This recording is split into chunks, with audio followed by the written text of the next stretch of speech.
Hello students, तो आज के इस वीडियो में जो है चैप्टर 8 जीव जनन कैसे करते हैं, इस चैप्टर से जो है हम लोग एमसीक्यू क्वेश्चन देखेंगे। वेरी शॉर्ट टाइप क्वेश्चन और लॉन्ग टाइप क्वेश्चन का आंसर जानेंगे। दोनों मीडियम में जानेंगे, हिंदी में भी देखेंगे क्वेश्चन और इंग्लिश में भी देखेंगे।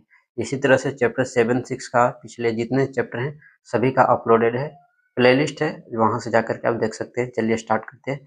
तो इसमें पहला जो क्वेश्चन है कि अलैंगिक जनन मुकुलन द्वारा होता है। तो इस मुकुलन द्वारा होता है किसके? अमीबा, ईस्ट, प्लाज्मोडियम या लेशमानिया। तो ये ईस्ट के द्वारा होता है, ठीक है। तो ऑप्शन जो है बी इसमें करेक्ट ऑप्शन बनेंगे, ठीक है। तो ये क्वेश्चन इंग्लिश में है कि asexual reproduction occurs by budding to yeast, ठीक है। नेक्स्ट क्वेश्चन, निम्न में से कौन मानव में मादा जनन तंत्र का भाग नहीं है? तो ये जो है ऑप्शन सी ये नहीं है, इसको ध्यान में रखना है। नेक्स्ट जो क्वेश्चन है उसको देखते हैं कि पराग कोश में होते हैं, क्या होते हैं? परागकण। तो ऑप्शन इसमें डी जो है करेक्ट ऑप्शन बनेगा।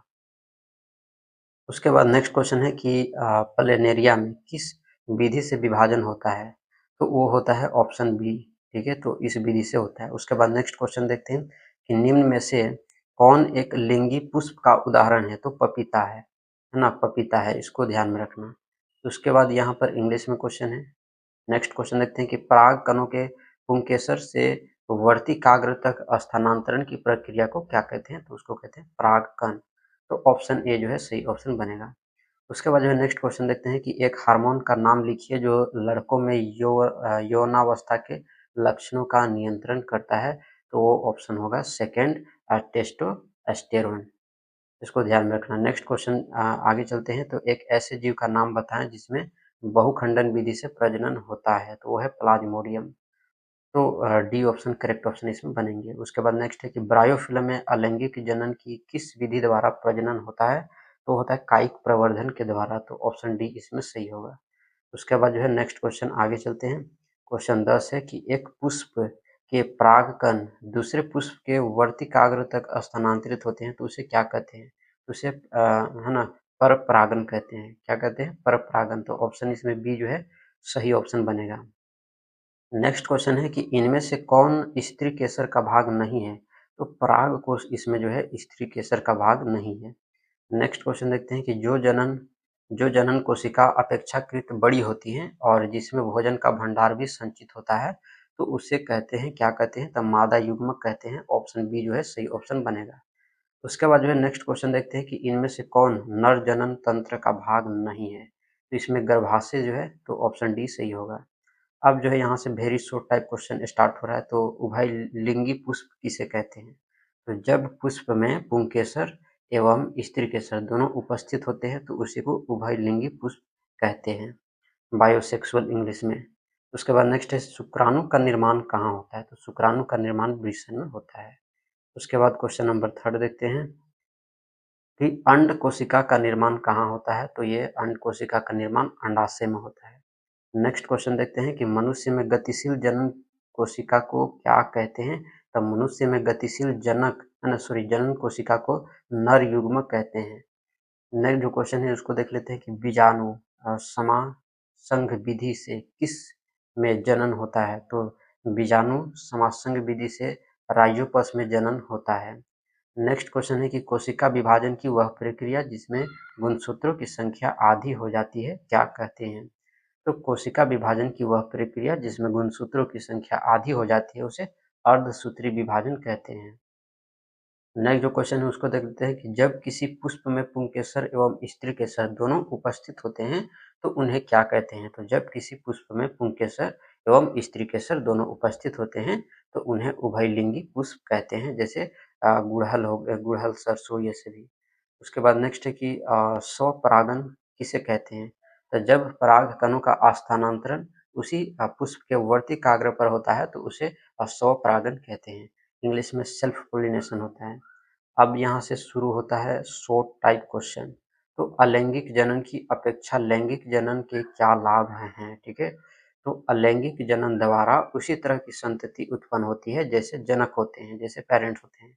तो जो इन समष्टि समष्टि उत्पन्न करने में सहायक नहीं है, इसके विपरीत लैंगिक जनन द्वारा डीएनए प्रतिकृति की सहायता से नई समष्टि उत्पन्न होती है जैसे कुछ भिन्न तरह के जीव प्राप्त होते हैं। ये विभिन्नताएं जीवों के अनुकूल और विकास में सहायता करती है। ठीक है, अब ये क्वेश्चन इंग्लिश में है, इसका आंसर इंग्लिश में यहाँ है। ठीक है, नेक्स्ट क्वेश्चन है कि मानव में वृषण के क्या कार्य हैं। तो मानव में नर जनन कोशिका शुक्राणु का निर्माण वृषण में होता है। यह उदर गुहा के बाहर वृषण कोश में स्थित होते हैं, क्योंकि शुक्राणु उत्पादन के लिए आवश्यकता शरीर के ताप से कम होता है। टेस्टोस्टेरोन हार्मोन के उत्पादन एवं स्रवण में भी वृषण की अहम भूमिका होती है। उसके बाद यही क्वेश्चन इंग्लिश में है। उसके बाद नेक्स्ट क्वेश्चन जो है कि ऋतुस्राव क्यों होता है। तो निषेचित अंडा की प्राप्ति हेतु गर्भाशय प्रतिमा तैयार करती है, अतः इसकी अंतर्भित्ति मांसल एवं स्पंजी हो जाती है। निषेचन न होने की अवस्था में इस परत की भी आवश्यकता नहीं रहती है, अतः यह परत धीरे धीरे टूटकर योनि मार्ग से रुधिर एवं मयूकस के रूप में निष्कासित होती है। इसे ही ऋतुस्राव कहते हैं। मेंस्ट्रुएशन जो है इंग्लिश में बोलते हैं। तो ये कैसे होता है, तो इसको जो है इंग्लिश में दर्शाया गया है। उसके बाद नेक्स्ट जो क्वेश्चन है कि पुष्प की अनुदैर्ध्य काट का नामांकित चित्र बनाना है। तो ये जो बनाया हुआ है सिंपल है। ठीक है, तो इसको बना लेना है। उसके बाद नेक्स्ट जो क्वेश्चन है उसको देख लेते हैं कि गर्भ निरोधक की विभिन्न विधियां कौन से हैं। तो गर्भ निरोधन की विभिन्न विधियां हैं यांत्रिक, भौतिक अवरोध, रासायनिक विधि, शल्य चिकित्सक विधि या अंतराश गर्भाशय। ये सभी जो है इसके हैं। उसके बाद जो है यहाँ पर इंग्लिश में क्वेश्चन है। अब यहाँ से शुरू होगा लॉन्ग टाइप क्वेश्चन आंसर। यहाँ से लॉन्ग टाइप क्वेश्चन जो है शुरू होता है। एक कोशिक है ना, कौशिक एवं बहुकोशिक जीवों की जनन पद्धति में क्या अंतर है। तो देखो, एक कोशिक जीवों में जनन सामान्यतः अलैंगिक जनन द्वारा होता है। इसकी विभिन्न विधियां निम्नलिखित प्रकार से हैं, जैसे द्विखंडन, बहुखंडन, मुकुलन, समसूत्री विभाजन, असमसूत्री विभाजन। एक एकल पैतृक होता है। बहुकोशिकीय जीवों में अधिकतर में लैंगिक जनन होता है। यह द्विपैतृक होता है तथा इसमें युग्मक बनने तथा उनके संयोग करने की आवश्यकता भी पड़ती है। उनमें युग्मों के बनाने के लिए युग्मक जननी की आवश्यकता होती है। इसको ध्यान में रखना। अब यही क्वेश्चन जो है इंग्लिश में है, तो इंग्लिश वाले इंग्लिश में देखेंगे। नेक्स्ट क्वेश्चन, तो अब ये जो क्वेश्चन है इसका आंसर नीचे लिखा हुआ है, वीडियो को स्टॉप करके लिख लेना है। क्वेश्चन इंग्लिश में यहाँ है। ठीक है, तो इंग्लिश वाले लिखेंगे। उसके बाद नेक्स्ट जो क्वेश्चन है कि मादा जनन तंत्र का चित्र बनाकर उसका वर्णन करना है। ठीक है, तो ये जो है चित्र बना हुआ है।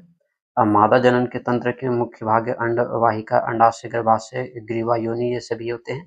तो लड़की के जन्म के समय अंडाशय में हजारों अपरिपक्व अंडे होते हैं।